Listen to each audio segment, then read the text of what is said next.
going for a 4th consecutive title, taking on China. I'm Jeff Taylor, joined by Mark Mills, and in some ways, Mark, it's tough to get up for a game like this, especially for Australia, who are the 3rd team in the Fiba Women's World Rankings presented by Nike. But on the other hand, they have to, because they would not be able to stomach 3 defeats in the Fiba Women's Asia Cup and to leave without a spot on the podium. No, you're exactly right. For Korea, it's not as tough to get up for this game. A chance for Korea to claim a bronze medal would be huge for them, and that would be a job well done at this tournament. But for Australia, entering this tournament, their mind was set on one thing, and that was the top step of the podium.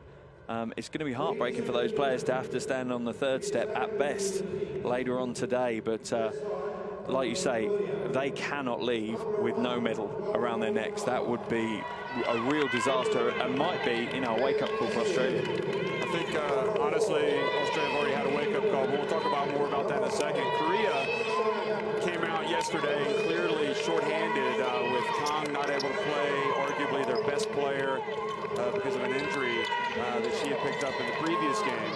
And, and then there were a couple of other players. Young didn't play, and they still put up a really good fight in the first half against China, but it was obvious that by the second half, they just had nothing left, and they just tried to finish the game. Yeah, they absolutely had nothing left. With just having, 10 players to choose from, they only actually ran 9 in the end. It was just a step too far, with the back-to-back games that they've had all week as well, and they've played tough basketball, primarily undersized. It was always going to be an uphill struggle for them in their semi-final. Well, the incorporation of Australia and New Zealand into FIBA Asia, obviously it has spiced things up in the region, and when it happened and we saw Australia especially going to Asia, you just thought, much like the men, that they were going to dominate, but it hasn't been the case for this Australia women's team. They reached the final a couple of years ago and lost to Japan in that thrilling final, and then they have also just lost to Japan yesterday in the semifinal. So a lot of questions being asked about where are we as a national team program, and they're just going to have a debrief. It'll be interesting to see what comes up from that. Anyway, we're going to have a pause in the commentary for the playing of the national anthems.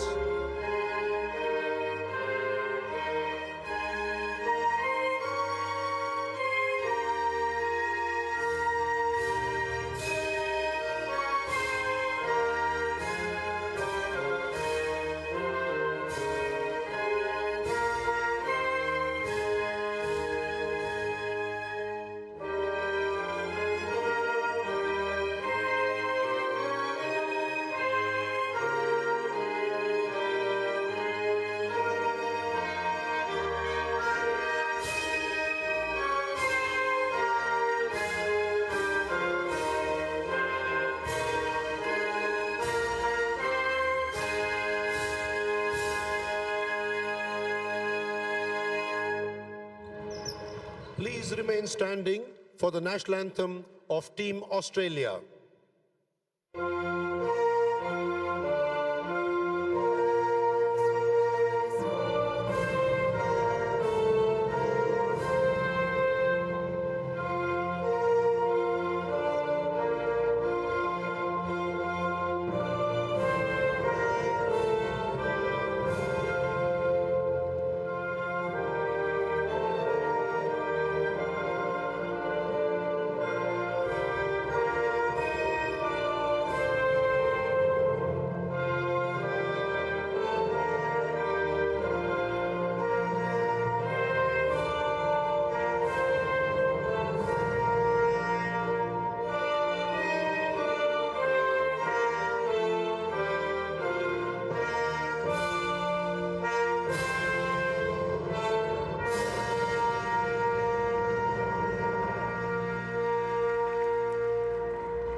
Okay, 4 minutes away from tip-off here in the 3rd place game at the FIBA Women's Asia Cup 2019. And both teams trying to bounce back from yesterday's defeats. Of course, Australia played in the first game, so they've had a little bit more rest. Referees today, Wacharan from Thailand, Nguyen Chun Yip from Hong Kong, and Wang Zebo from China on the right. So, big honor for that trio of referees to be able to do this game. And we'll also have a look at the rosters. Remember, these countries will also be going into the Olympic pre-qualifiers in November. So another chance for the coaches to look at these players and to see who might be staking claims to spots on the roster. So, yeah, and for Korea, there's plenty of talent in their roster. The concern is obviously the injury. Kang and Yoon didn't play yesterday. Presume they won't be playing minutes today, but Bae had to pick up a lot of the slack yesterday. 38 minutes she played, 10 points, 5 boards, 4 assists, but will she be tired today? Yoon is back. Park Hae-jin, Bae Hae-yoon, Kim Yeon-hee, and Koo Sul. So it's interesting that Kim Yeon-hee is in the starting 5, and that just goes to show a player that didn't even get off the bench, I think, in the first couple of games. With everything that's happened from a physical standpoint to Korea, she's pressed into action. And actually, she played quite well against China. Yeah, very well. And she'll provide a challenge for Australia. But for Australia, so many big names. Hayes had a good tournament, 9.6 points, 3.2 assists. But Allen's the one for me. She seems to do it all. Last game, the semi-final against Japan, 11 points, 8 rebounds, 4 assists, 2 blocks, just absolutely everywhere. Jenna O'Hae, Leilani Mitchell, Beck Allen, Ezzie McBeggar, and Kayla George stay in the starting 5 for Australia. And Sandy Brondello, of course, in her customary position on the bench, but she'll be standing up for most of the game. And Lee Mong-kyu as well, the coach of Korea, I don't think he ever sits down. So the question I have, with Korea, oftentimes when I've watched them play, it does seem to be kind of a war against the physical aspects of the game. I mean, they get worn out pretty much by the end of the tournament, and I don't know. I mean, maybe they need to have more for rest before the tournament. Yeah, potentially. The issue they've got is they just don't have the size, and that's what's wearing them down. You've got undersized players having to body up for the entire tournament, and yeah, you can probably do it for the first 2 or 3 days, and then the body just kind of says, are you kidding me? I've got to go again. And it's the same today for Korea. This again is going to be one of their biggest challenges, because Australia are loaded with front court talent. So Lee Moon-kyu, he'll coach for 40 minutes, even if they're losing by double digits. He thinks he wants to get execution for 40 minutes out of his team, teaching him that you never switch it off. And he does have some good young talent, including Park Ji-hoon, the 19-year-old that we've been able to watch. And Sandy Brondello, she coached the team at the FIBA Women's Basketball World Cup last year in Tenerife, Spain, and the Canary Islands, and did a great job. They made it to the final, lost to the United States.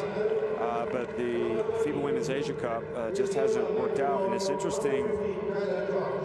One of Australia's great players over the years, for whatever reason, they've had more success the last few years in the big tournaments, whereas the likes of Japan, who keep making all these finals in the FIBA Women's Asia Cup, they struggle to make a big impact at the Olympics, at the FIBA Women's Basketball World Cup. And it'd be great to look into that. What's the reason? Is it style of play? Is it location? Or is it just selection issues?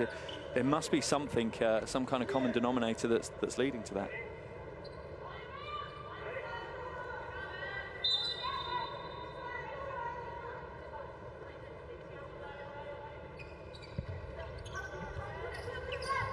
Well, good afternoon and welcome to Bengaluru, India. We are in the 3rd place game of the FIBA Women's Asia Cup 2019. Australia against Korea, and Australia winning the opening tip and missing with their first shot. Now Korea, again, who played the 2nd semifinal yesterday against China and left exhausted. They're back, and we'll see how much fuel they have in the tank here against the Opals. Kim gets in and gets rejected immediately. And Kayla George has the ball knocked out of her hands by Young, but Jenna O'Hae gets a look, and now the ball batted over to Bae, who played 38 minutes last night. And she gets rejected as well. by Ezzy McBeggar. And this is going to be part of the problem for Korea. Their open opportunities are likely to be mid to long range shots. They're not really going to get many inside opportunities unless they can get out in transition. Foul has been called as McBeggar gets into the lane.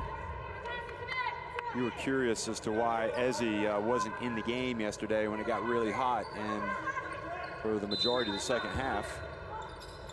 Yeah, it just seems strange, you know. I thought as the tournament would progress, rotations potentially would get shorter. But they haven't, you know. Coach Brondello and the majority of the coaches have continued to rotate through pretty much all 12 players as best they can, unless they've had injuries. And you just presumed as you got to the crunch stage of the tournament that the players that had shown form, like McBeggar, leading them in scoring, having a great job on the boards, would get more minutes. But if anything, she actually got a few less minutes in the semi-final. That said, in fairness to Brondello, I remember when she came out of the game, she wasn't playing well, and it was one of those cases, or as well as she could.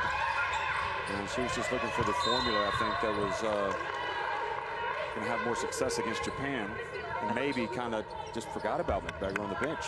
Yeah, potentially. This is a concern for Korea, though. Both Bae and Kim, they're two legitimate front court players, have both picked up early fouls. They've sat in a 2-3 zone pretty much for two reasons. One, to limit their fouls, and two, to save energy and fill the paint. And at the moment, you know, that's not good, getting two early fouls. Yeah, Bae with the 2 fouls.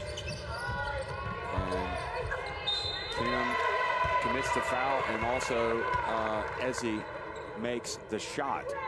So Australia finally get on the board, and Bae really is the irreplaceable one for Korea. Yeah, she really is. She's shown throughout the tournament really strong leadership.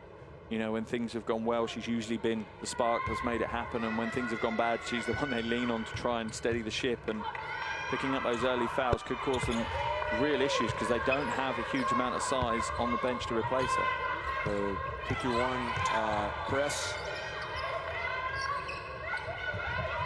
Broken easily by Korea. So you have to wonder if Australia, on their next possession, if they might go straight at Bae. Kusul. And just Australians there for the rebound, but they fumble it out of bounds. A frustrating couple of games. 2 out of the last 3 games for Australia, losing that 1-point game to China. And also falling to Japan, and especially for Beck Allen, who I think played quite well for long stretches of those games. She fouled out against China. Here's Park, gets it over to Bae, and the pass intercepted by Kayla George. Now Mitchell.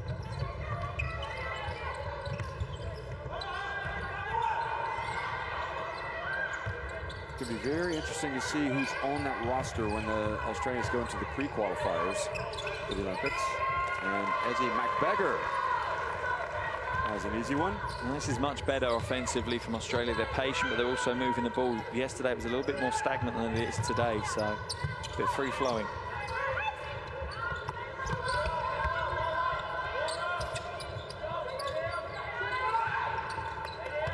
Park Hae-jin gets in and scores with the left hand to put the Koreans on the board. And that potentially is, you know, the one advantage that Korea might have, that quick first step. A lot of their players are quite nimble and agile, and that might be the opportunity to stay in this game and claim an upset win. Pass outside to Beck Allen. Kayla George looked like she could have just turned and made a layup, but she just caught it with one hand and passed in the same motion.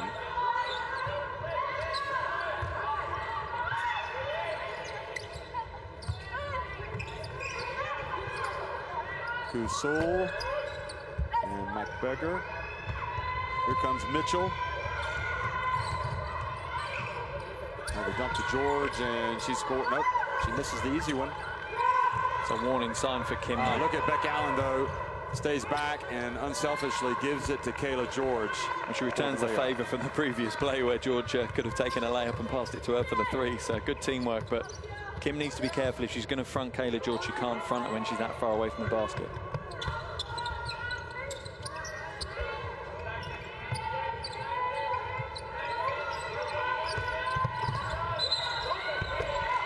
Offensive foul called on Park.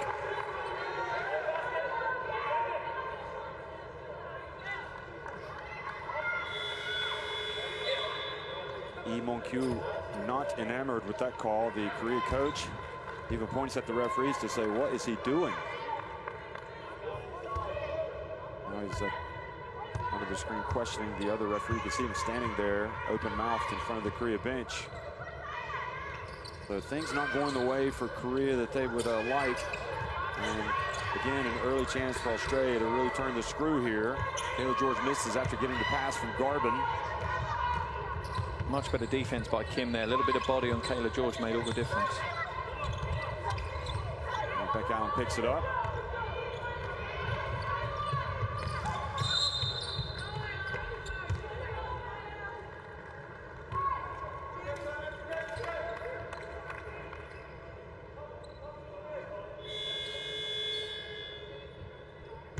Beck Allen making her presence felt here early. Doing the foul on Park Hae-jin. That's 2 quick ones for her, so she's in a little bit of trouble from the foul department. Kim Yeon-hee also has 1, as well as Bae Hae-yoon has 2. Beck Allen makes the first free throw.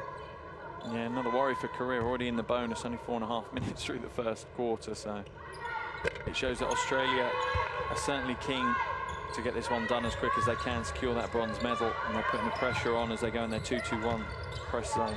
Definitely seems like the ball handler now, Young, was saved for this game. She didn't, I don't think she featured yesterday, did she? No.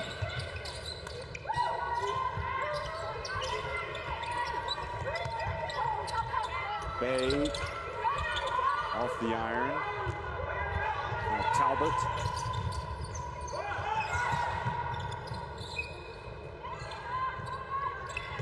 Ebzeri from the right, and right off the bench drills the 3-pointer. It's a nice way to introduce yourself to the game. But you just don't know with Yum either. It might not have been a physical injury. It might have been some kind of illness, virus or something like that that she was just struggling to get over for that day. You know, we've heard of a couple of players potentially having a bit of illness while they've been here, and you know, it's tough to play when you're feeling that way. So timeout called by Korea is Australia turning up the pressure here early with a 15-2 advantage. 4:39 remaining in the opening quarter.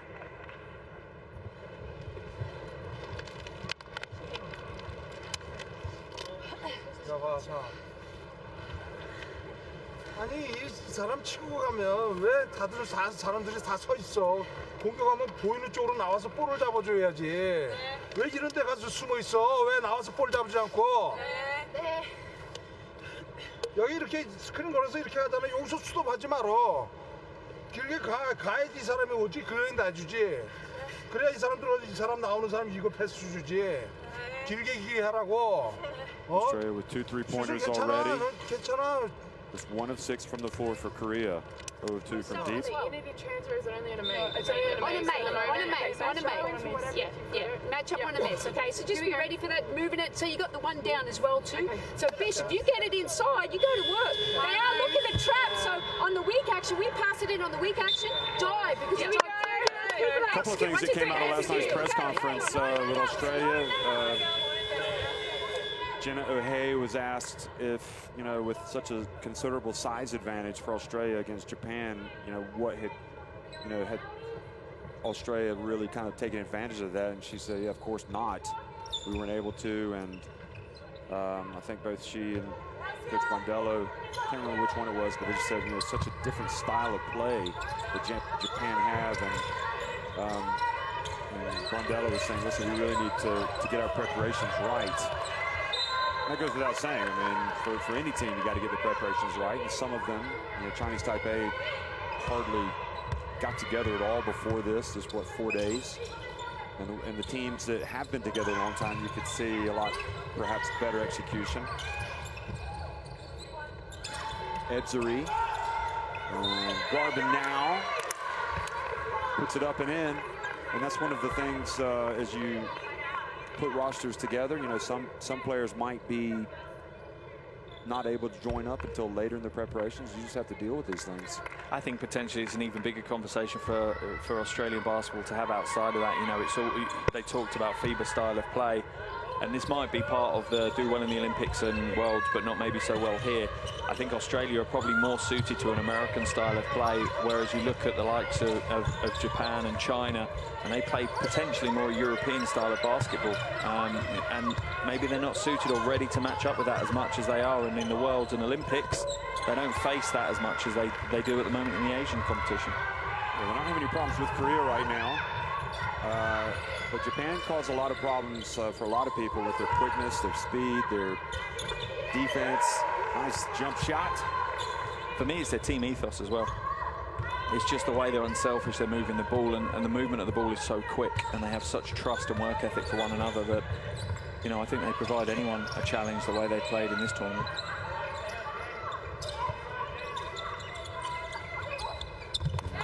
The cut was made by Young, but the ball goes out of bounds. I mean, what will be interesting to see is how well Japan perform at home when they host the Olympics. Yeah, it does one of two things. The home crowd either builds you up or it sits on your shoulders and adds to the pressure. So you'd hope from the Japanese point of view that it will, that home crowd and that home Olympics. I know, speaking to some of the GB players, the Great Britain players who played at London 2012, they absolutely loved it. You know, it was just the best experience of their lives. O'Hay's pass, got it over to the side. I mean, this won't make Australia happy, but also China talking in their press conference last night about how surprised they are to be in the final. They thought their young team didn't have really what it took to make it that far this soon. So, and you could tell by their reaction in the group game against Australia that they felt that way. The way they celebrated that 1-point win, ultimately it was a group game. It was kind of a stepping stone towards the further, but they celebrated like it was the final. They were all jumping around, hugging each other. That was a real kind of a moment in time, potentially, for that Chinese roster. Like you say, very young, but a real step forward in understanding exactly what potential they have.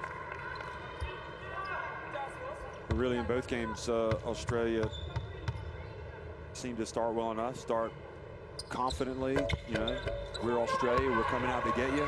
We're playing hard, we're playing fast, we're, you know, and then it's just what, you know, they just weren't able to step on their throats, so to speak. Both teams came back, and especially Japan just took complete command. Jin flies in with the rebound, hands it off to Park.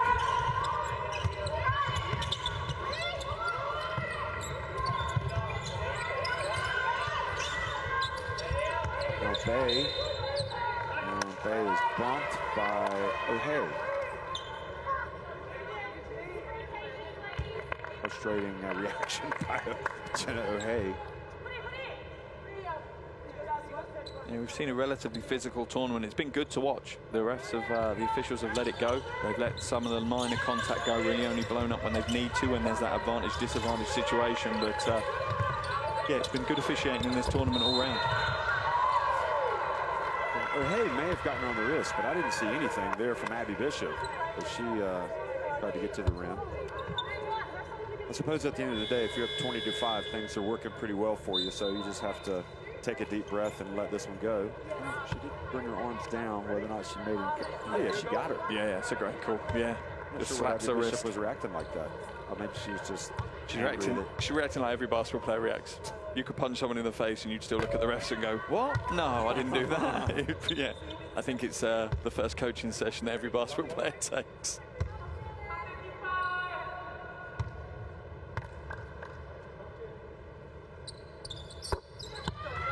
Maybe that's one of the... Good call by the Thai ref. Yeah, very good, very good. Maybe that's one for the guys here to chalk up a top 5 reactions to fouls from players and see who has the best out of the tournament.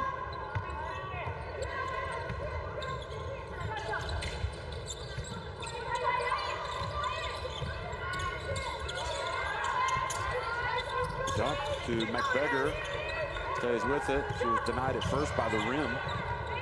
Park Ji-Hun comes into the game. See here, number 9 for Korea, the 19-year-old. Here's Park. Wow. Full meter or so behind the arc and drilled it. She looked good on that one.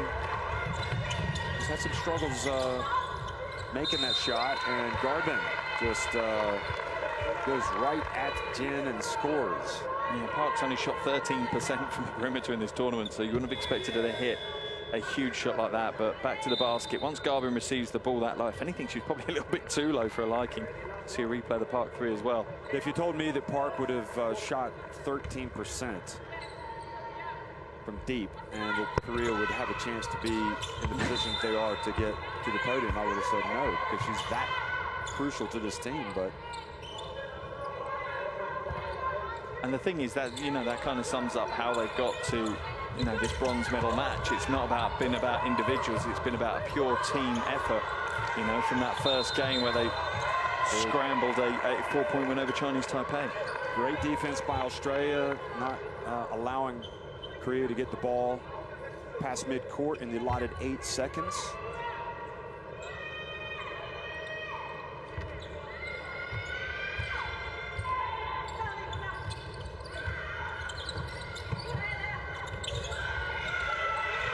Mitchell gets it to Garvin. Back to Mitchell. Ebzery does not get it off in time. She may have been fouled, but I think it was after the shot clock sounded.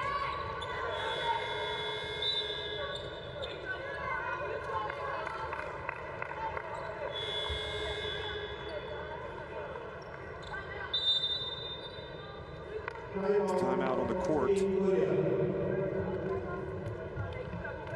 with 1:03 left in the first quarter. Seems like a slow first quarter, doesn't it? Seems like a slow quarter, and it seems like a really interesting time to use your second timeout. He's not even got to the end of the first quarter and he's called a timeout. What happens if Australia have a dominant run in the second quarter? He's got nothing. He's got no way of stopping the game. He's got no way of changing anything. You know, he's going to ask the players to make those changes organically on the floor. It's a big ask when you're in the heat of the battle. Maybe he feels like the game is just getting away from him. It's a desperate time now, down 13. Potentially. Now or never. 드리블 이렇게 쳤지. 이 사람 봐봐. 여기로 들어와도 되지. 이 사람이 Sometimes 못 we are missing 들어오면 open players because we get locked in and just trying to pass it back into the post play. Somewhere just movement, cut through the screen, movement. Don't stand. Okay, movement's the hardest thing. Now, still, I like your aggressiveness down there. Still look to hard hedge if we can, but we may be able to change it back out. But run. Come on, let's go. Execute. 1, 2, 3. Execute. Let's go. Good job, Katie.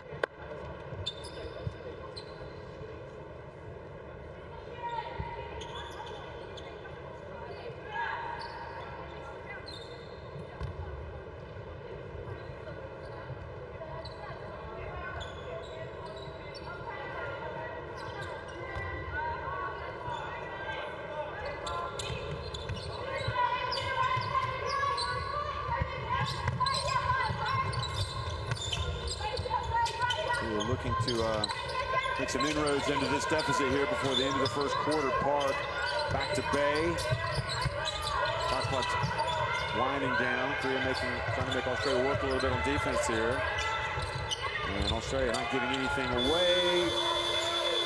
Korea actually ended up with a decent look there from Jin, but her shot not on target. Look at Australia whip it around. Mitchell open and short, but Talbot with the rebound. And this is the key for Australia. When you're sitting against the 3-2 zone, spread the floor and move the ball. Nice feed to Talbot. That's what happens. You give away those offensive rebounds.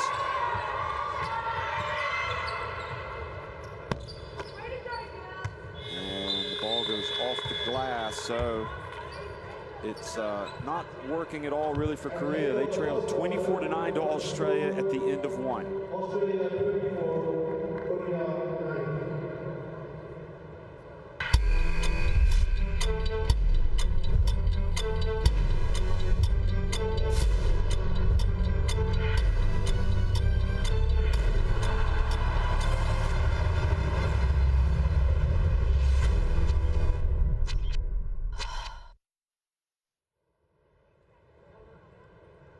And here are your shooting stats from that first quarter.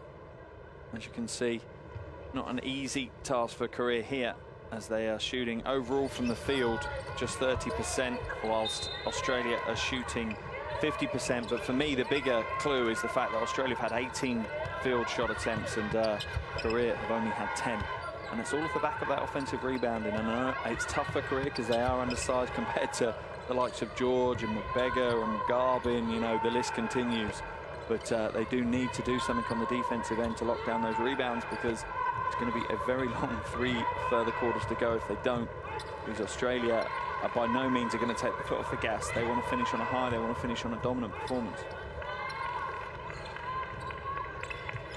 Well, for them, 25% of the job is done, and they will now try to deliver the knockout punch.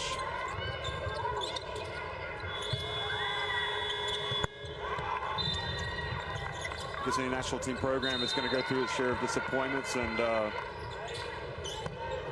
while they want to make their mark in Asia, they also have the idea that they want to be on top form by next year's Olympics.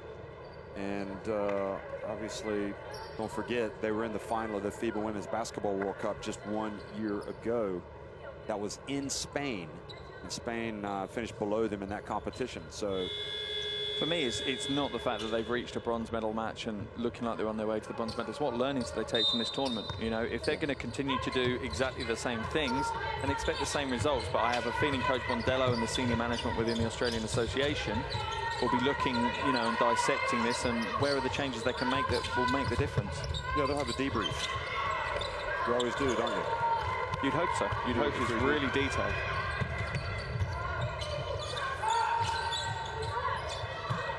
Mitchell from the left.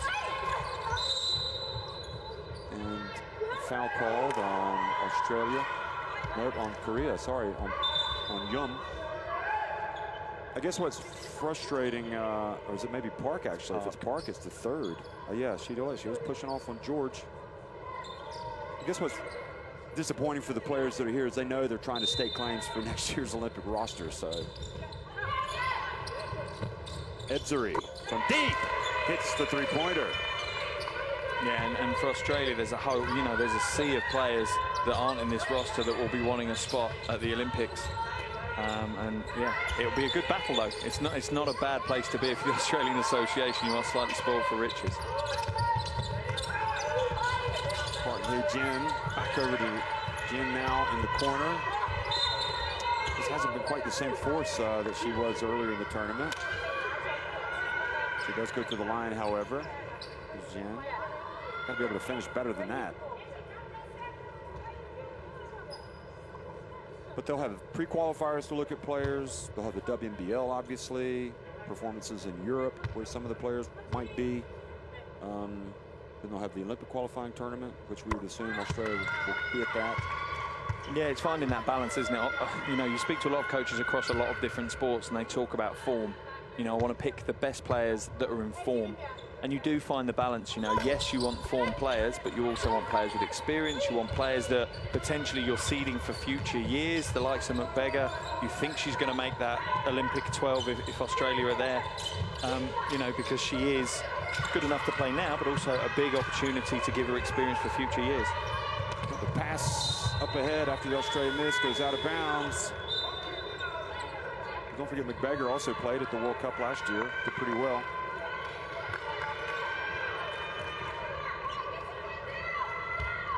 The one shining light that Korea can take from this game, though, is that Australia have had good first quarters in the semi-final, in their last group game, and they then faded away. So maybe Korea can do the same to Australia in this second quarter.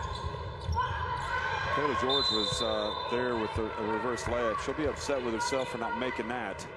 And Jin, meanwhile, has gone down and perhaps aggravated a little bit of a knee injury. Yeah, already strapped up that left knee, and she doesn't look comfortable putting weight on that. So looked like an impact injury, though, just hitting it down on the hardwood. Oh, yeah. It was, Taylor George kind of fell on her a little bit. Just trying to check it off a bit, but I think she's going to come out just to get it checked. Sometimes coming out's good, sometimes it's not. Sometimes, I know the old adage of trying to run it off, it does help keeping the joint moving and going, but it does, yeah, it looks like Jin might be in some more pain as she hobbles to the bottom of the bench with the medical staff.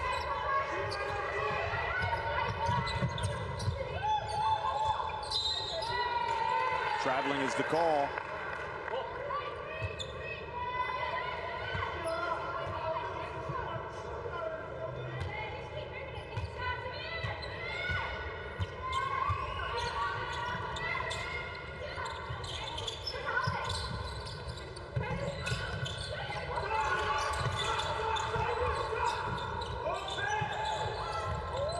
Gallen from the corner. Nicholson.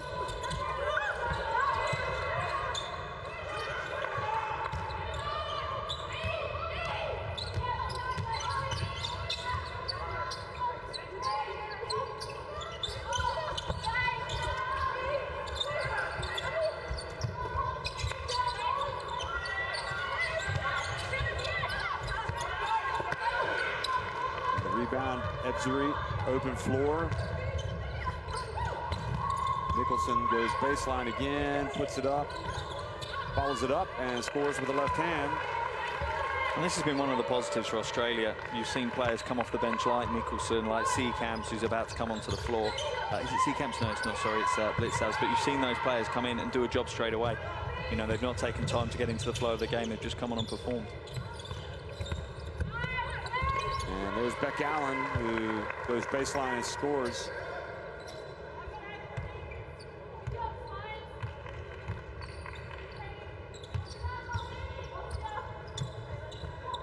Who do you think has been the standout player for this Australia team? Ezzy McBeggar? Yeah. Beck Allen? Park Hae-jin? it's difficult to it's difficult to pick out the Australians. McBeggar's had a standout performance. You know, she's leading them in scoring. She's doing a good job on the boards. Kayla George for three. But potentially she's not shined in the big games. You know, she's played those numbers are coming primarily from maybe some of the lesser opponents that they've faced. You put maybe, you know, O'Hay, Beck Allen. They've stepped up in the big moments, particularly Allen, I suppose, because she's, you know, really tried to take the team on her back when things went tough.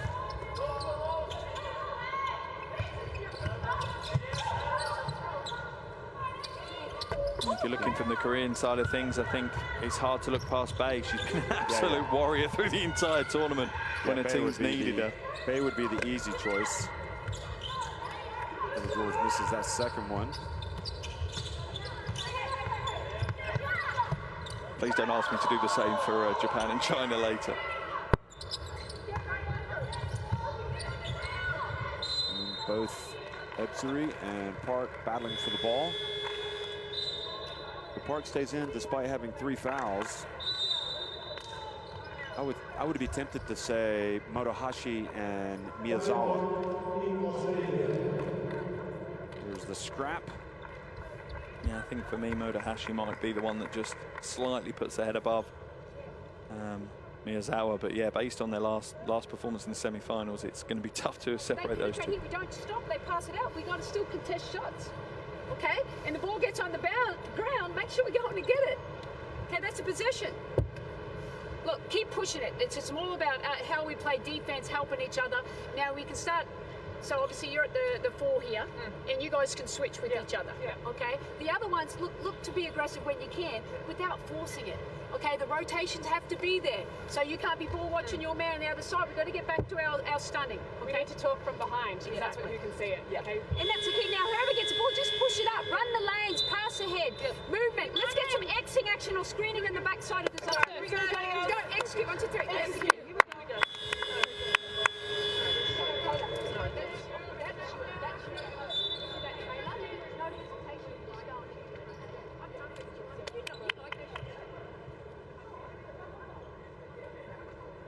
Yeah, looking obviously as we get into this final day of the tournament, it's been an exciting tournament throughout, some close games, some tough physical battles this week. It's good to look at, like you say, who are the standout performances, and for me, I think these 2 games will still play, you know, a role in who will sit in that All-Star 5 at the end of the tournament, the all-tournament team, as it were.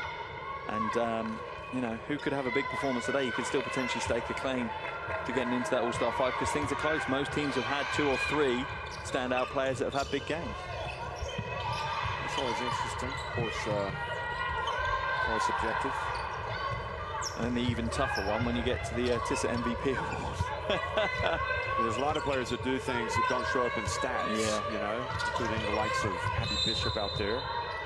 Although that will show up in the stats as well. Yeah, that one's definitely on the box score.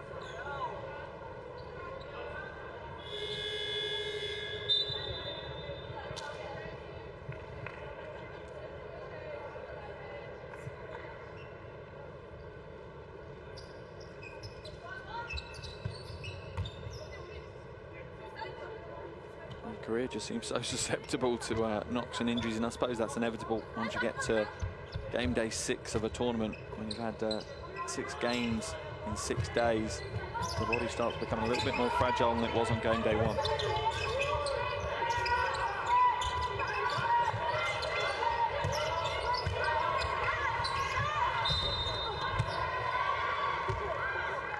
I'm liking the strong move from Kim there, you know, trying to put the shoulder in a little bit, take the power and the strength to the Australian defense. She just needs to be a little bit more softer on the finish. You know, she's gone strong and then she's thrown up a bit of a Hail Mary and she's been given a get out of jail free by the Australians fouling her, but maybe just work on those kind of finishing moves. Maybe it's a little fake and you go under, or step back, you know, with a little hook shot or something, but just trying to plow your way to the basket and throw up a prayer isn't, you know, a high percentage chance.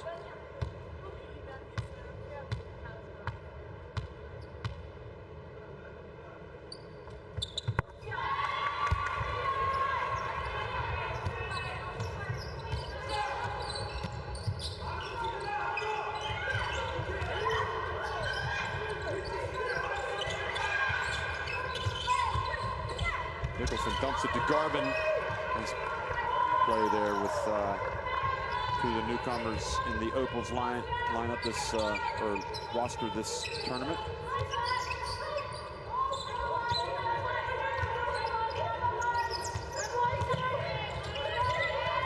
And Koo just lost possession. Kim fouls Janet O'Hay a long way from the basket.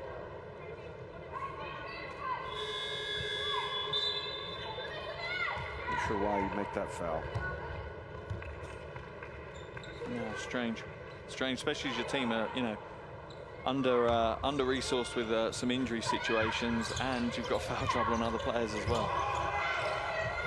Nicholson gets it to Blitzabs, who is fouled by Park Ji-hun. Yeah, and that's a legitimate foul because she's actually trying to, you know, stop the score.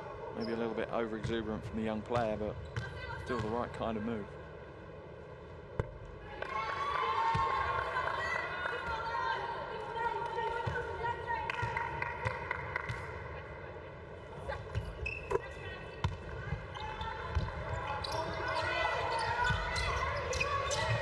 Only 15 minutes in and every Australian player has already seen the floor.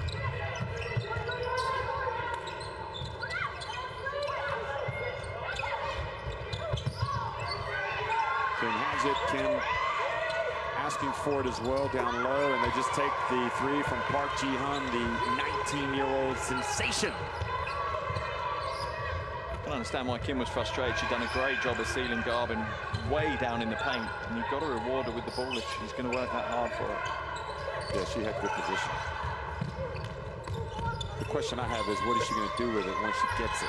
And that's the worry, and you know that's in the mind of her teammates. You know, she's doing all those kind of fundamentals. It's just that final 10% of the play at the moment that isn't cultured. Like against Australia that she's able to really attack them.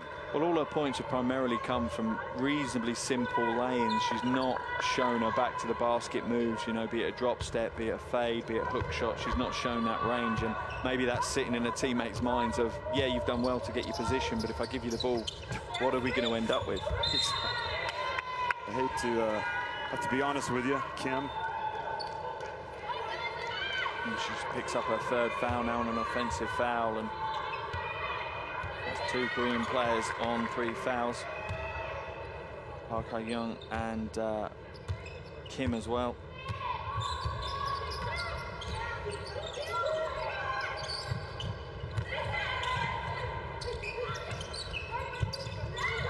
Hey, gets it over to Seacamp.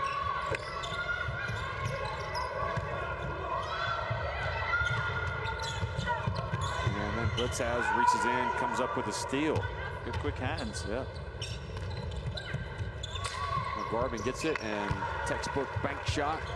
Is it just me, or are you missing Glenn Garvin today as well?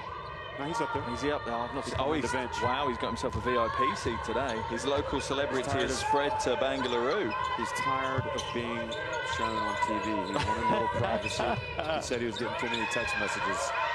We saw you on TV. You're talking about Darcy. Here's Park Ji-hun going for the second one. She's got a lot of upside. Darcy Garvin, the length and size. She can shoot it from deep, from outside. I don't know. I think she's an interesting player to watch, as is this one, Seacamp. Yeah. She's feisty.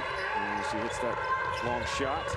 And the thing you've got is both of those players are fully aware that they're kind of on the periphery of the squad. And, and these games are their chance to prove themselves. They're their chance to dive in, not to be 11 and 12 kind of name on the sheet, but to get into that top 10. Good effort by Steph Talbot. Oh, easy does it. We almost got to know Steph a little bit better. Dude's hustling over to get the ball.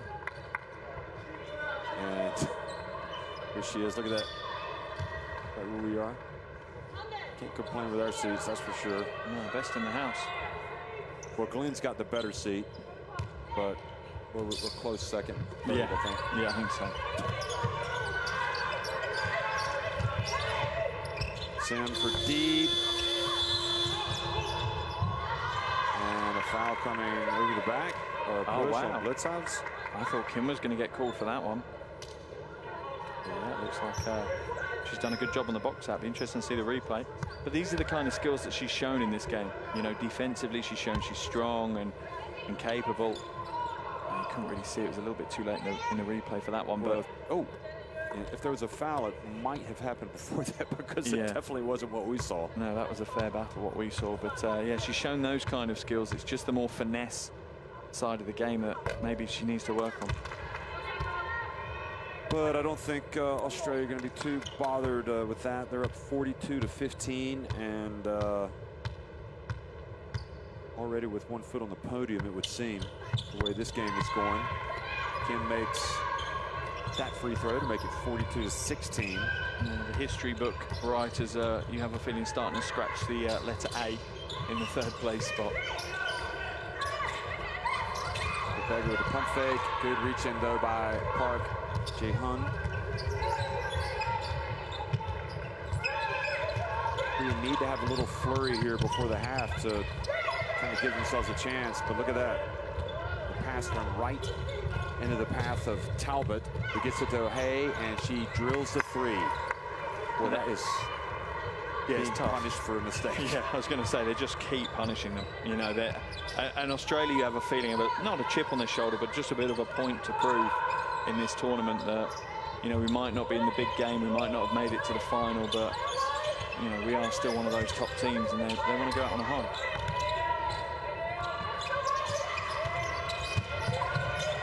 Park from deep, banks it in. It's Sunday. Yeah, it is. But the bank is open. Yeah, they just opened it especially for her, I have a feeling. I'm going to see too many of those shots. Bounce pass, knocked away.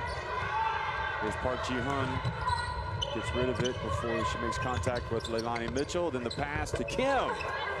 But missed the layup. And it's those soft touches that we're talking about. She can develop that side of her game as well. Potentially she could be claiming more minutes, not just when there's a bit of an injury or foul problem. She could be claiming legitimate minutes in crunch games. Talbot again. Australia likes that spot on the court, and they hit another 3. Almost interesting to see if they can come up with another steal and get to the 50 mark by halftime. Yeah, it's interesting that that spot has got a special place for Australia. Sim gets it to Park Ji-hun. They are not even going to attempt it. So we're halfway home, and Australia are halfway to the podium. Park Ji-hun with the 3-pointer, but this was Jenna O'Hay, one of 3 or 4 3-pointers from the left corner. And Kayla George just making sure everybody knows that was a 3. So the Opals walk off the court to the changing rooms with the relaxed gait. They lead 48-19 over Korea.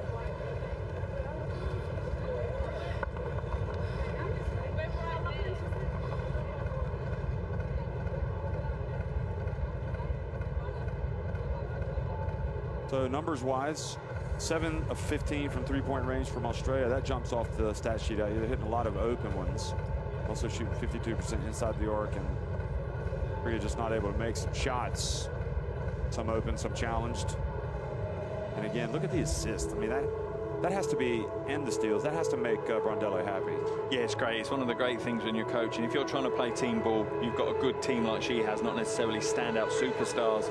Seeing the assists column just light up is great. And you can't ask for more consistency from Australia. They scored 24 in the first quarter. They scored 24 in the second. They kept Korea to just 9 points in the first quarter. They let it slide in the second, though. They let them score 10 points in the second quarter. But yeah, just an all-round good performance from pretty much every Australian player at the moment. And kind of going as the form book was going to suggest, and Korea are finding this bronze medal match a big, big challenge. Well, Australia looking to finish the FIBA Women's Asia Cup on a high. I would suggest that right now they are in an upward trajectory moving towards the clouds. They are leading 48-19 over Korea. We'll be right back before the start of the second half.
just lays it up so gracefully.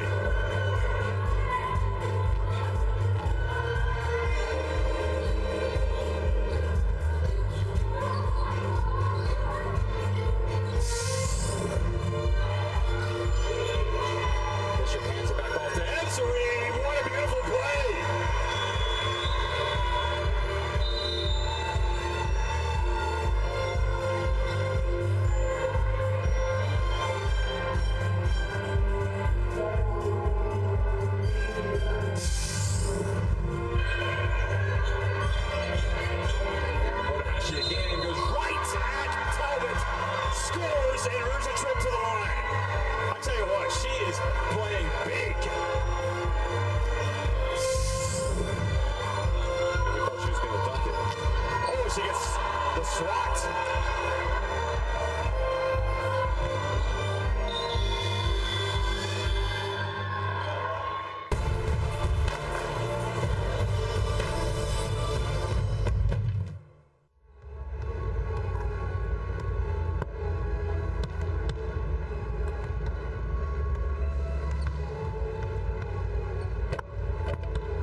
2018, Australia with a vice-like grip on proceedings here in Bengaluru against Korea at halftime.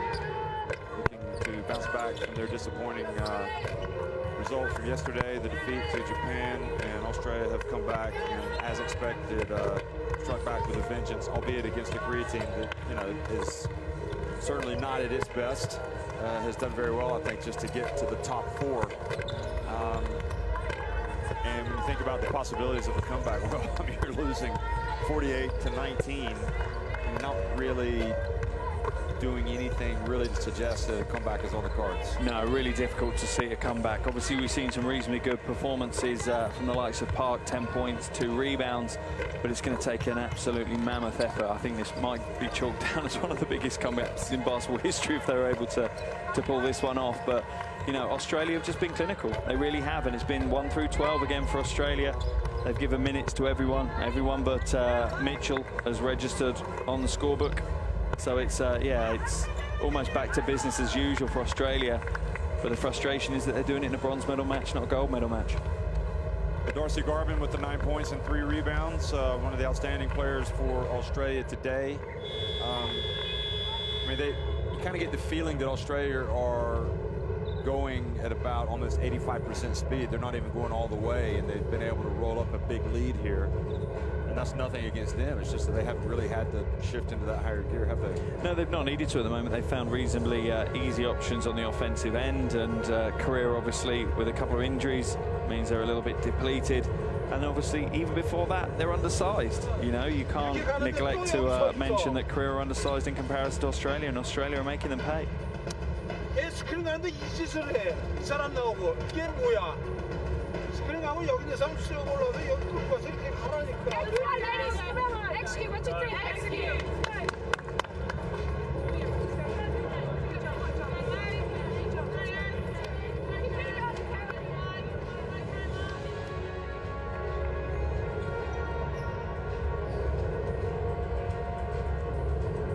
As you can see, the Australians are happy, and so they should be with the lead they've got, well on the way to that bronze medal that they'll receive after the final later on today. And for Korea, you imagine top 4 was kind of the target prior to the tournament, which they've achieved. I think they'll be a little bit frustrated that maybe they're not closer to breaking into that top 3 than they are.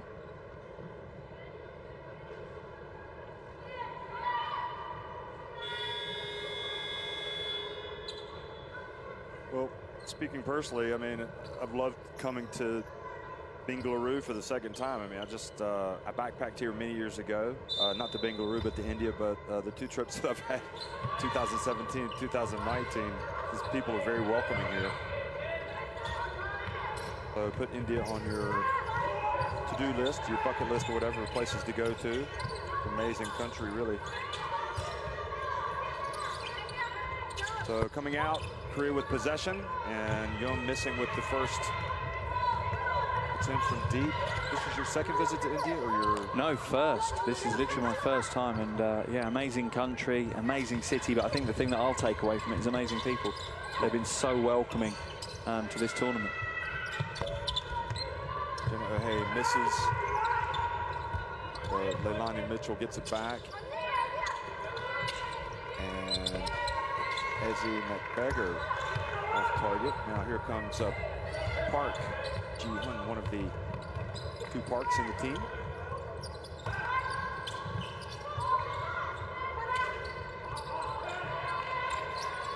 Here's Park Hae-jin.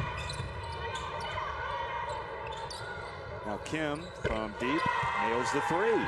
That's a good start for Korea, and you know, we said it earlier in the game that it's going to be important for Korea to shoot the ball well from outside. Not necessarily done that so far. Only 3 from 12 from deep. But if they can get it going in the second half, maybe they can close this gap a bit. McAllen's pass goes off the hands of Ezzy McBeggar.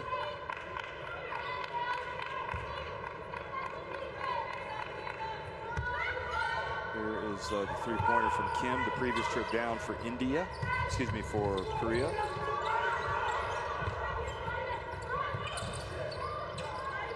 Park Ji-hyun thought about launching it. Now she's going to drive in, but have the ball taken away by Kayla George. Oh, hey, doesn't mess around. She says, I'm taking it all the way down.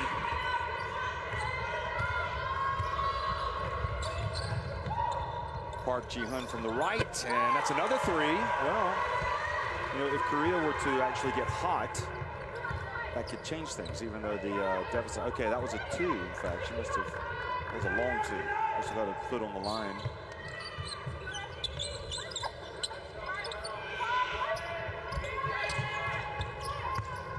Leilani Mitchell over to Kayla George. Oh, that's a play right there. Just finding her spot and nailing it. Yeah, she'd worked so hard to try and establish herself in the post, and Newman done such a good job for Korea in keeping her away. And then just heartbreak, really, when you do that as a defender, and then she just steps out and drains the mid-range jumper.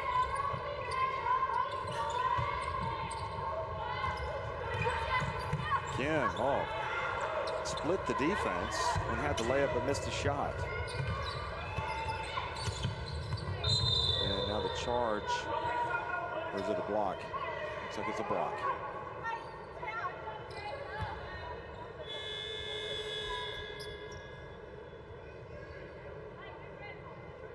Lee Mong-kyu looking on. There's a lot of pounding there. And I think if you're going to try and take that charge, you just have to be really obvious that you're standing still. You can't, you know, give any doubt in the official's mind, because the first, you know, the first port of call is it a block? You know, and if it's clearly not a block, then you do look to the charge, but you've got to make it really obvious by just staying still.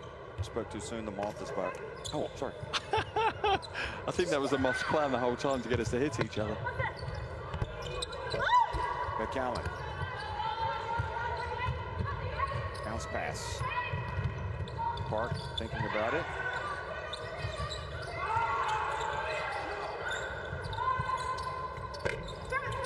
Now back down with the board.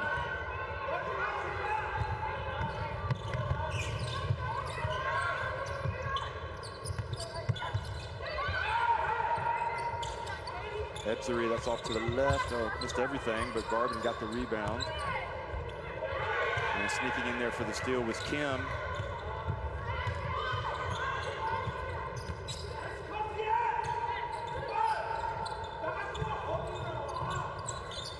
Young in position, but short. However, Kim collects the rebound again.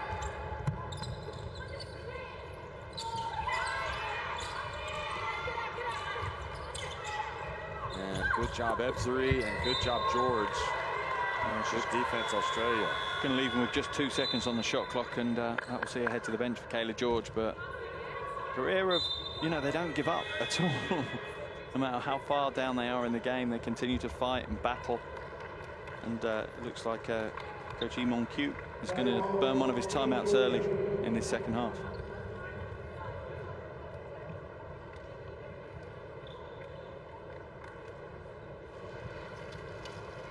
지금 여기 이렇게 서 이렇게 쓰고, 오케이?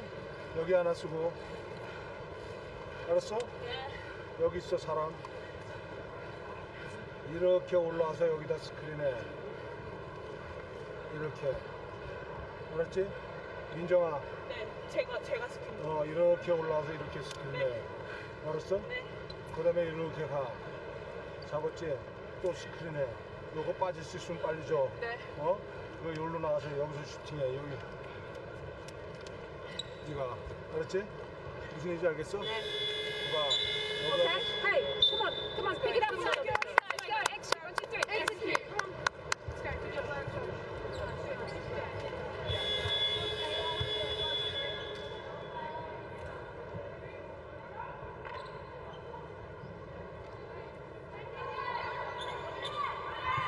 For Australia, it's just going to be a matter of, you know, continuing to carry on the game plan exactly as they have for the first 24 minutes of this one. For Korea, I like the effort they're putting in the second half. You know, they know that the bronze medal is slipping away from them fast, but they're not stepping away from the challenge. Kim catches it though and scores. That's good and impressive.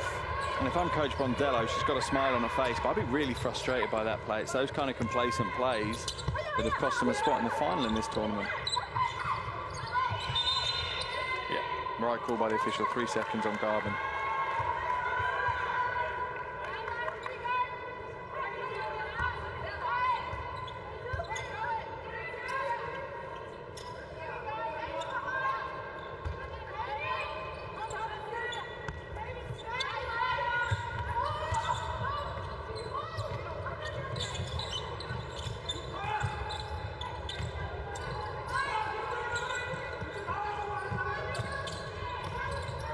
Yoon takes it down the baseline. Haven't said her name too much today. No, it's certainly been a much quieter day for her. You have the feeling that's the back of 38 minutes, less than 24 hours ago. Now Garvin catches it, and nice pass to Bishop, but decided to pass it back outside to Beck Allen. Not the first time they've done that today, being right there and then sharing the ball out to the perimeter. Abby Bishop might have gone up for the layup. Oh, and are they going to count it? So, three-point play opportunity for Kim. Australia arguing it was a charge. For me, yeah, she looked like she was stationary. It's just maybe her feet weren't outside the restricted area, or maybe there was slight movement. But yeah, fourth foul on Bishop now.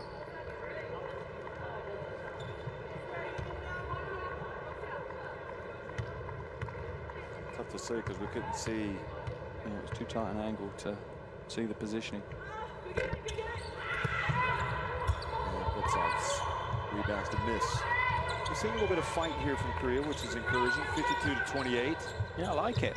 Midway through the third quarter. Beck Allen, though, just extinguishes it. It's a jump shooting practice for her now. Yeah. 12 points. She has been out, really, I thought, brought her A game here to this tournament. Yeah, she really has. Australia have had ups and downs, but Beck Allen seems to be consistent for them.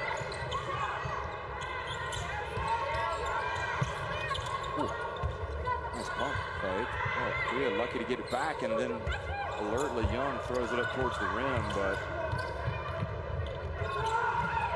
Park Ji-hun trying to chase Edzuri, who gets it over to Beck Allen again. The Australians were already on their feet getting ready to cheer that one. Nice pass from Park. Now she gets it back. Pump fake, and she's going to bank it in. I like it. You can see the Koreans really practice that. Using the glass. Yeah, it's almost a bit of a lost skill. I don't think people use the backboard as much as they used to, as much as they could. We saw Garvin do it in the first half for Australia. Yeah. It's a great extra offensive weapon to be able to use the glass. I like it. It's also great to see someone like Park Ji-hun, at her young age, picking up those kind of skills, more advanced skills, more intricate skills, and yeah, good to see.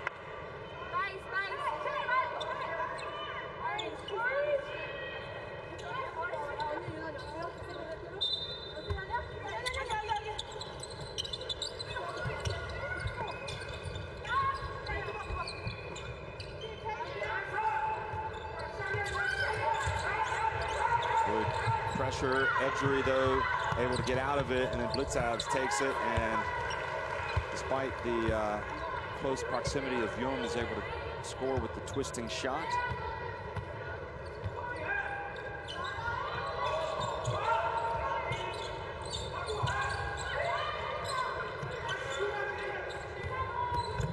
Young. Park, this is an easy one.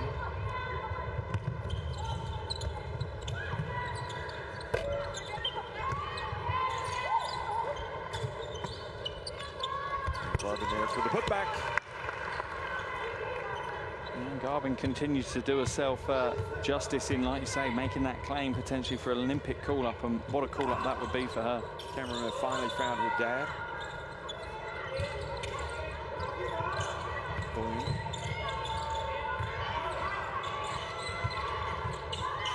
Nice reverse direction. Good defense from Edzuri. Kim had to throw it up quickly, and Young didn't go for the rebound. Is not hearing it from the coach. She turned to run back to play defense, and Garvin this time misses. Look at her hustle for the ball. Look at that. And that's been taken note of, and you see what happens? That extra bit of hustle gets Allen the three-pointer. Yeah, and it was a lost cause. I was thinking, why is she even bothering? I'm not going to lie, expending that energy, but just, yeah, that almost should be chalked up to Garvin rather than Allen, because she fought for that hard.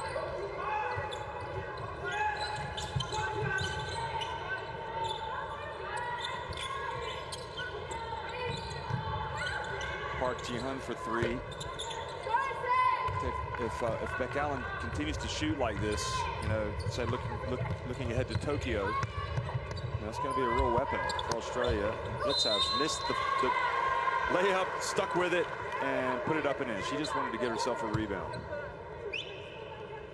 Yeah, Beck Allen's hit double digit scoring in 3 of their 5 games so far. She's done it again today as well, leading all scorers with 15 points. So, yeah, the shot window for the Olympics is really showing Beck Allen off well right now.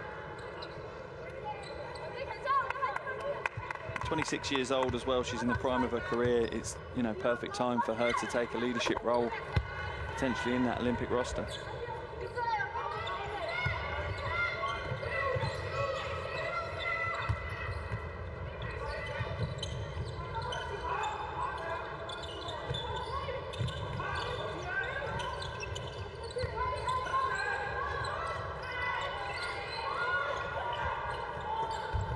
Down low, Kim. Now, a minute to go in the quarter.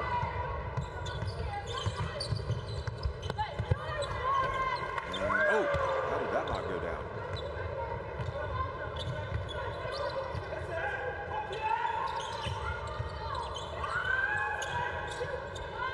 Kim again, much better.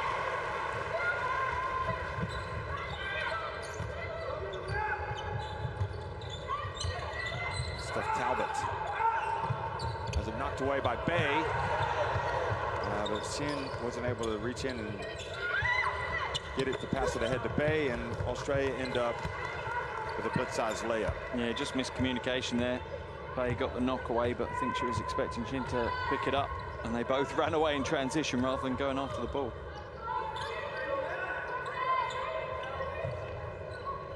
Kusul on target. What's happened to Korea? All of a sudden, they're spotting up and hitting threes left, right, and center. Now they get the steal, and Park Ji-hun, a 5-point trip down the floor. Yeah, and that ties thing up for that quarter as well. That was a tied quarter, 19 to Australia, 19 to Korea. Great effort from them, and it's all off the back of the hustle. And Talbot lazily inbounding the ball. We might hear about that one over on the bench. 67 to 38, Australia on top. Hey, come on, ladies. Hey, we know they're trapping us. Here at the end of the third quarter.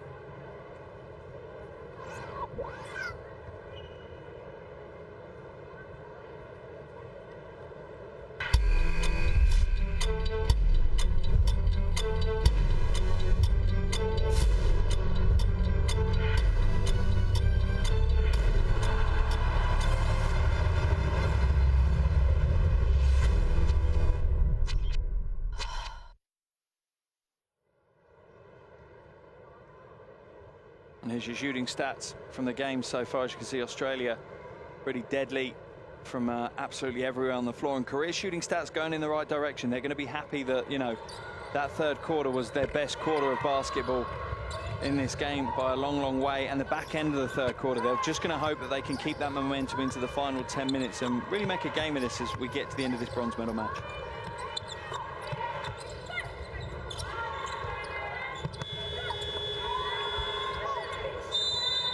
You know, we see Beck Allen playing so well, and you look back and he's been on the radar for a long time, but, you know, interestingly, she hasn't made the Olympic squad the last 2 times. So she's definitely on a mission to be on the plane to Tokyo. Yeah, as things stand, I find it hard to believe that as long as she's fit and relatively informed from her domestic club season, you know, I find it hard to believe she's not going to make the final 12 for Australia. She seems to do a little bit of everything. I think she's more of, in my opinion, she's more of a complete player now than she was 4 years ago, 3 years ago. So here's a C-Camp and a foul called on Korea. And likewise, Jen O'Hay, she did make it in 2012, but was not on the roster in 2016. Abby Bishop was on the roster in 2012.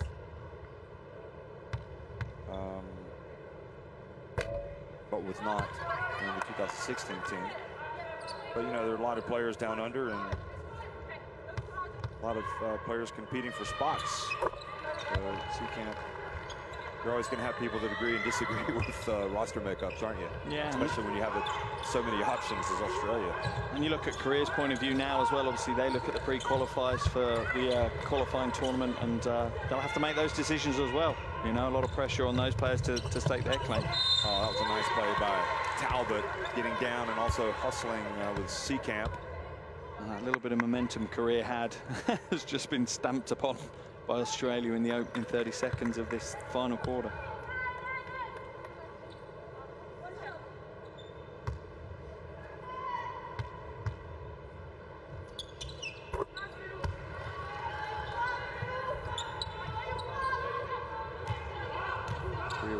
Korea were not at the 2016 Olympics, nor were they 2012. So they're trying to make it back. They were in 2008 in Beijing. I remember because I remember watching them play there, and they beat Brazil. So it is you know, they've kind of underachieved, I think, by their standards, really, for probably the past 10 years. Nice block from Seacamp.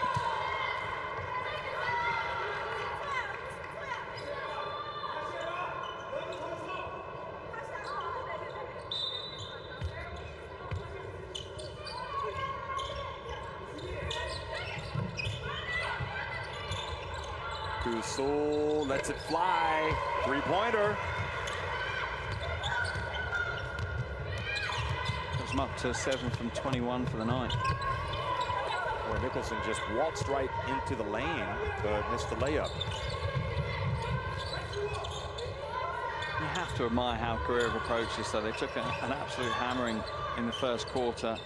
Didn't get much better in the second, but they've just fought and fought and fought throughout the 40 minutes. They've not backed down. They've not been downhearted by the scoreline. Well, good job from Korea's number 4, Shin. 4 points for her.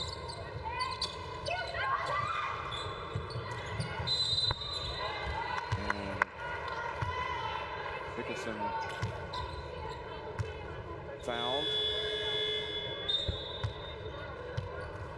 I mean, fans down under will remember Korea for making it to the semifinals of the 2000 Olympics. That's a real statement for Korean basketball back then. How they'd love to replicate that next year. They can make their way to the tournament in Tokyo. And then they made the next 2 Olympics in 2004, 2008. They made it to the quarterfinals in 2008. The 3 free throws coming for Nicholson. She makes the first. Certainly a big ask for Korea to make it all the way to the Olympics. You know, it's a tough process of being one of those final 12. To make it all the way to that magnificent one, you know, tournament that you hear all athletes rave about. They've certainly got the talent to do it if they can string together some of their better phases of play into prolonged periods, and they've got the chance. Nice pass inside. Sin misses the layup. Probably what drives a coach crazy more than anything is when you have a good opportunity to score like that and you don't do it, but Ezzy McFeggert does. The thing is, all the hard work is done by that stage. All the screening, the rotations, the movement, everyone's done what they're supposed to do, and just being let down by a sloppy layup is tough to see if you're Korea. They also played in '96 in Atlanta, so they actually appeared in 4 consecutive Olympics through Beijing, but didn't appear in London or Rio. Three-pointer off target.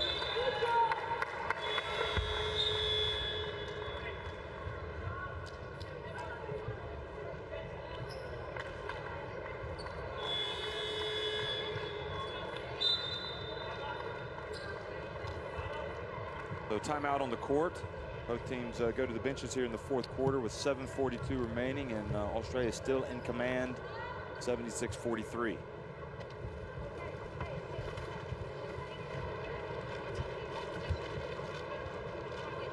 봐봐라.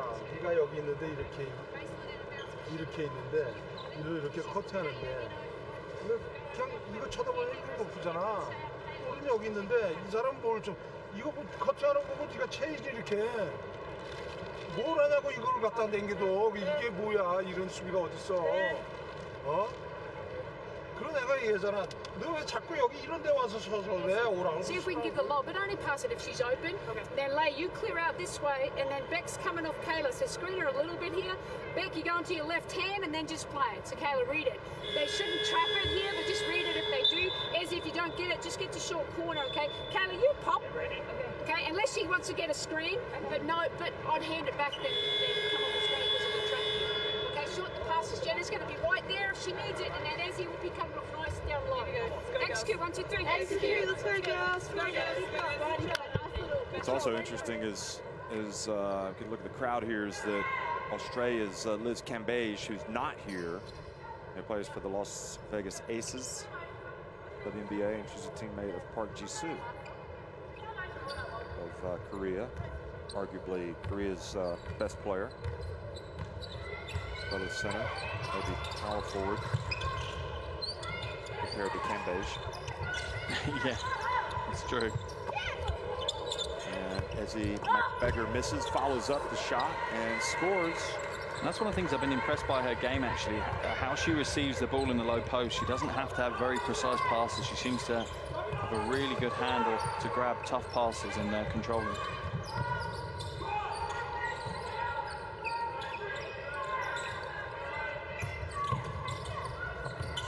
In from deep, hits it. Just seem more comfortable right now shooting the three-pointer than they have at any time in this tournament. And meanwhile, a second consecutive inbounds play, or second inbounds play for Australia, they just throw it away.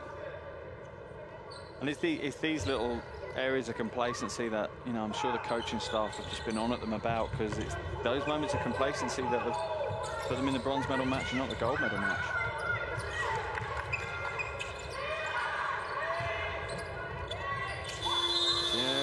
Shooting it and fouled, so we'll take a trip to the line.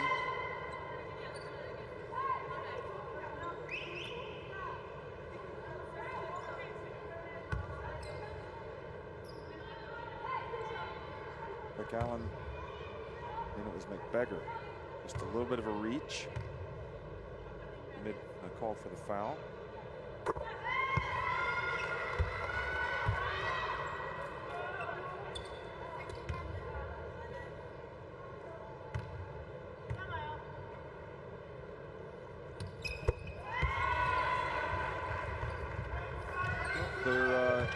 They're fighting away, as you said. Korea, it's just they just couldn't muster anything early on. They dug themselves such a big hole that they're just climbing this uphill battle.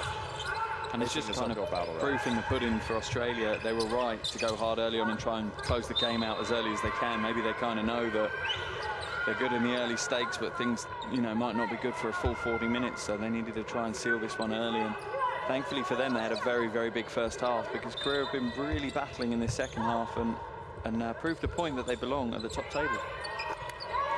How about that sweet shot from Kayla George?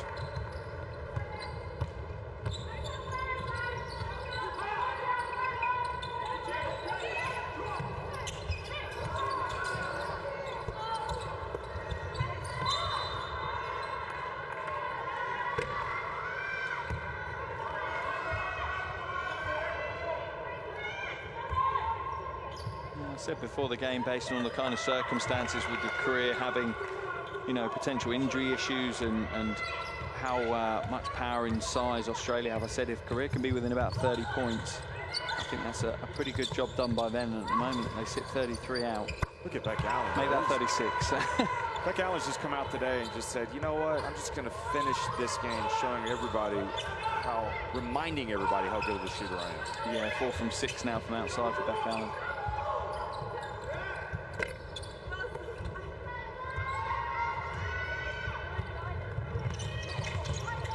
Pulls up on the break this time and hits it.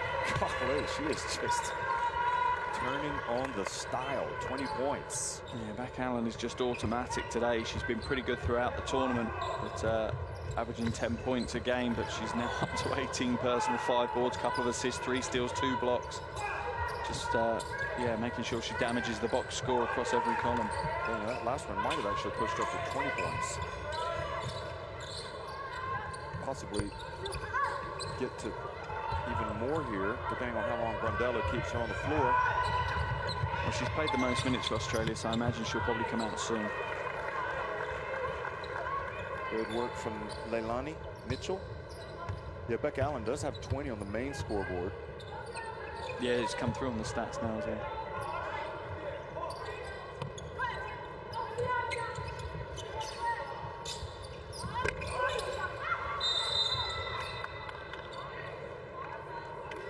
I would think, though, that, you know, both of these teams will be bolstered, obviously. Let's see, substitution here. I see the foul called on Kim. Yeah, it's her 5th. She's out. 2nd game she's fouled out of. Park Jin-sun also comes back out. Park Hae-jin and Kim comes back in while Eze McGregor gets a little coaching over there on the sideline. And Brundello. Kang sitting out her 2nd consecutive game for Korea. You can see at the end of the bench. So that doesn't help. So her return and Park Ji-soo will definitely make Korea more formidable. You would hope that Park would play in the pre-qualifiers for Korea. Although maybe New Zealand hoped that she would not. Here's Kim getting it down low.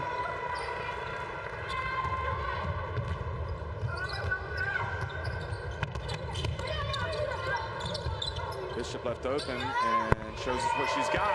You know what? She hasn't really looked for her shot like that in this tournament. She's got it, but she's just been asked to do different things. She's been asked to play a little bit bigger. But yeah, that takes Australia to above 50% shooting from outside tonight. A really impressive shooting performance from the perimeter. Another three-pointer for Korea.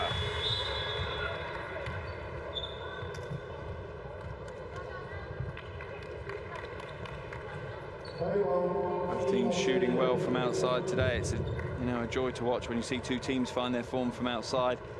From Korea's point of view, most of theirs have come under heavy challenge, whereas for Australia they've been pretty open on the perimeter, but primarily due to Korea's focus their defense on the interior. That's good. Now defensively here, you know, we're just switching too much. You know, we got to switch, you got to chase it, and you can switch at the point of the screen. Okay, now sometimes they're setting the screen here and we're going under already, but there's so much gap and that's on 22, and you have to get over the top and then you might switch there. Okay, we can head switch and then we get over.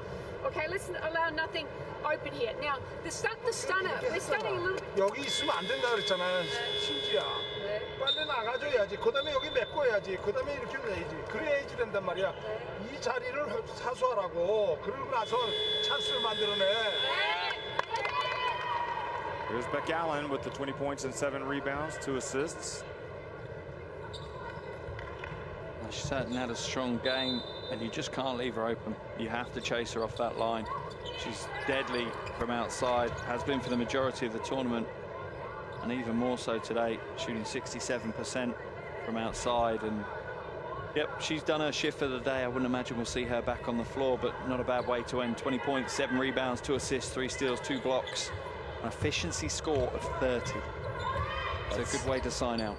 It's impressive when you're at plus 20, really. So to get plus 30. And that's in just 22 minutes of action as well. Blitzhouse turns, misses.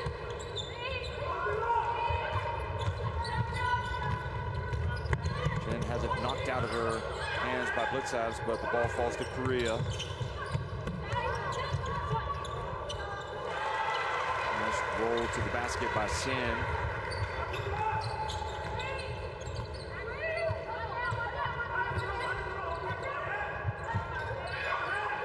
So it really hasn't been much of a contest, just because Australia got on top of Korea at the very beginning and just lowered the boom. Traveling, however, called on Abby Bishop. Yeah, just lifted that pivot foot up before she released the ball. It's not been the best of games for Abby Bishop.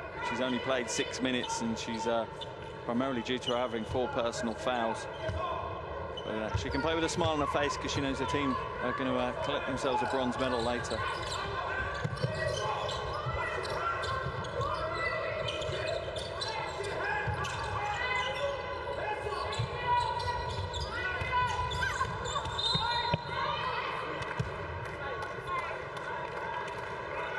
Looks like it's called for the personal, so 2 free throws coming for Korea.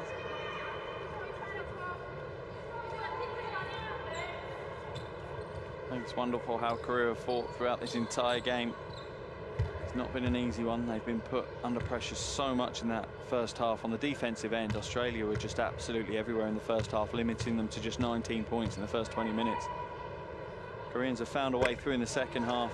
It's just a little bit too little, too late.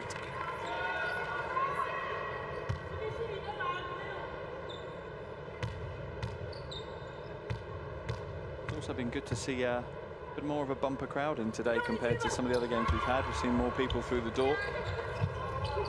This word is spreading in Bengaluru.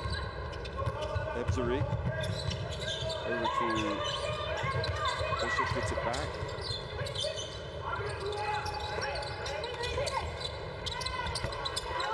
Ebsari to a jumper.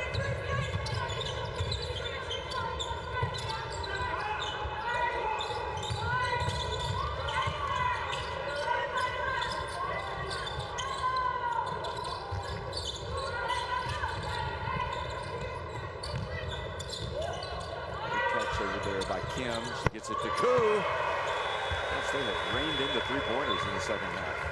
Yeah, they really have. 10 from 28 now from outside. One of their better shooting performances in the tournament. Koo 4 from 11. She does like to shoot the 3. Started off quite slowly though, a couple of air balls in the first half, but found a form in the second.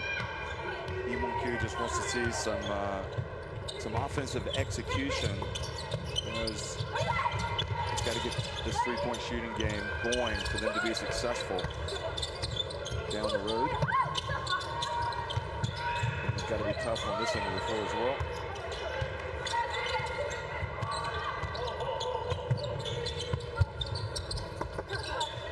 Camp there, got the rebound. Yeah, she led them in rebounding the other day, and it just shows the hustle that you get from a player like Camp coming off the bench.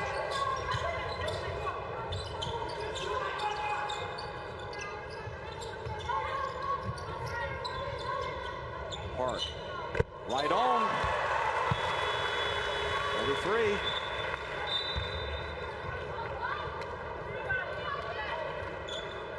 And it's good to see for Korea. They've put so much into this week, so much into the tournament. It's nice to see, you know, from a neutral perspective, them finishing the tournament on a high. They've had a good final quarter. Yeah, finishing.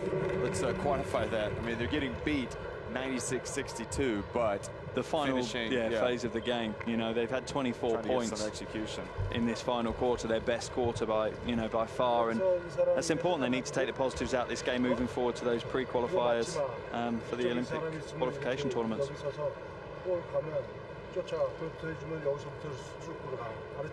그리고 여기서 봐, 이 사람이 여기 서서 스크린 이렇게 하잖아. 수비하는 사람 떨어져서 이 사람 지나가게 해. 네가 서서 걸리잖아. 그리고 지나간다면 내 사람. Let's do chest, okay? So Sarah, you're at the chest. You're going to look to come back over here. And if they jump, you know that they're switching. Yeah. So this person here, like go early, slip it. Yeah. Loss. Okay. I mean noodle. Yeah. Coming off it, and then don't set a screen, and then just attack a closeout and playing out of it. Okay. Let's go. Finish it. Let's go. 1, 2, 3. Execute. Okay, let's go.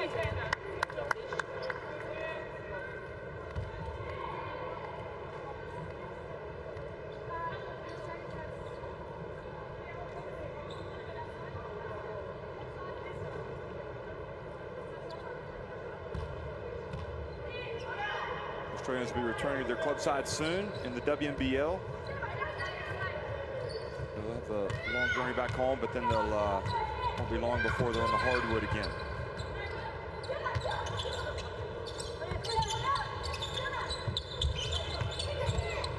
Camp dribbles it off of Koo's foot. 45.5 seconds remaining in the third place game.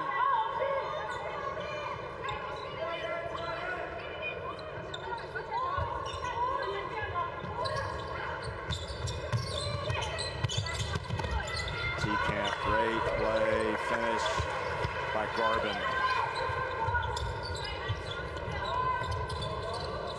Feisty nature of Seekamp. Kind of makes you wonder, maybe could get more minutes down the road. And getting bumped.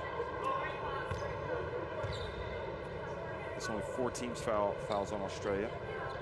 Yeah, Blitzav's there just a little bit late. Seekamp was trying to chase back on the defensive, and she was shouting, you know, guard my man, and I'll cut to yours. But Blitzav didn't make the step across quick enough.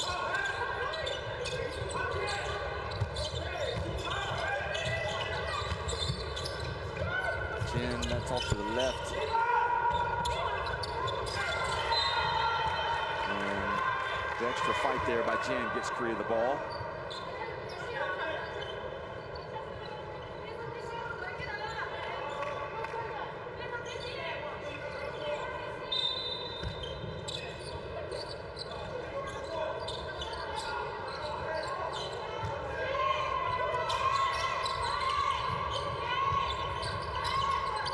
Again, over to Jen. Rolling to the basket. A little bit too hard. And that'll be it. So Australia almost get to 100. They will settle for convincing performance here to sign off at the FIBA Women's Asia Cup. Takes away some of the sting from yesterday, but not all of it. Nevertheless, Australia win it 98-62 over Korea. Thank you, thank you, thank you. Thanks, guys. Thank you, thank you. Appreciate it. Thank you. It's always confirmation that you've had a decent tournament if you get to the podium, and that is the case for Australia. And for Korea, I think they probably went about as far as they could in this tournament, getting to that 4th spot. You know, they had some tough games. Qualification for the semifinal. I mean, just to get to the semifinal. Yeah, for me, for Korea, you'd imagine in the heart of hearts, their target at the beginning of this tournament is a top 4, and their dream will be to make it and claim a medal. You know, the top 4 teams, as we see, Darcy Gardner's had Glenn waving down to the team from the stands. But yeah, for Korea, you know, a medal would have been a real dream for them. You know, you've got 3 kind of teams in the forms of Japan, China and Australia are maybe just slightly a level above the rest at the moment. And for Australia, yes, they've won a medal, but in, you know, heart of hearts at the moment, they're going to feel quite disappointed. I think down the line, when they look back at their careers, they'll look at it as a great achievement and, you know, another medal, a bronze at the FIBA Asia Cup, and I'm sure they're going to relax now and enjoy themselves. Yeah, you can see the victory has put Australia back into a good mood here. Well, 13 of 26, 50% from deep for Australia, much of that Beck Allen. Korea ended up doing pretty well themselves from 3-point range, 37%. Australia controlled the rebounds for the most part. 34 assists. They doubled up Korea in that department. Also had 11 steals to 6 for Korea.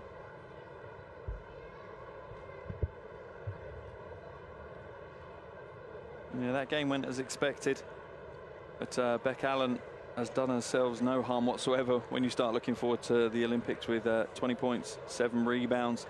She was all over the stat sheet today. She was indeed, and 3 steals. It's always good to have that. Impressive defensive stat. And Garvin finished with 13, McBeggar 11. Park and Kim each with 13 and 13.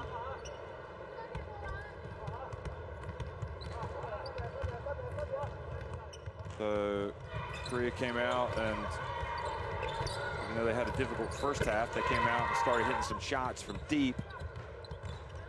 It really was that first half that killed them. You know, Australia, you could see they were very set on getting this game done early, making sure that they secured the bronze medal. They didn't want to leave, you know, a dodgy final quarter that they had to perform well in. They haven't necessarily performed well in the kind of crunch areas of games. And if you know that, then yeah, get the lead early, put everything into that first couple of quarters, and they did. They had, they kept Korea to just 19 points in the first half, and that really secured them their bronze medal.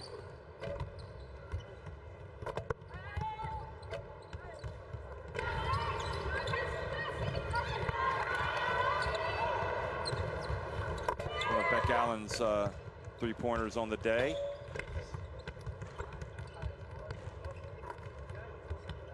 We've had terrific production here of this event with all the cameras that came in, giving you some of these good looks. It's a lot that goes into putting on an event, trust me. Yeah, it's definitely worth giving a big shout out and credit to just the dozens and dozens of people that are behind the scenes that you never see. They never get the spotlight, the camera, or even the mic like we do. So yeah, there has to be a big thank you to absolutely everyone that's involved in running what has been a really impressive FIBA Women's Asia Cup. Yep, that's right. It's been good. Australia will go home at least with at some point they'll come out to get their medals. And then their attention will turn to going back to their respective teams, but it won't be long before they're back together again. And I guess that's the good part of the new competition system, is that it's giving national teams, or one of the good parts of it, it's giving national teams a chance to get back together. And if some players aren't available, it gives other players a chance to step up and show what they can do. Yeah, definitely step in the right direction. The more times these national teams can get together, get to know each other, and the more opportunities, like you say, that are given to players to experience international basketball, just the better for the game on a global scale it is. So well done Australia, and also well done Korea for making it to fourth place. Australia winning at 98-62, and next up it'll be Japan and China battling for the title of the FIBA Women's Asia Cup 2019. That one tips off at 5:45 local time here in India.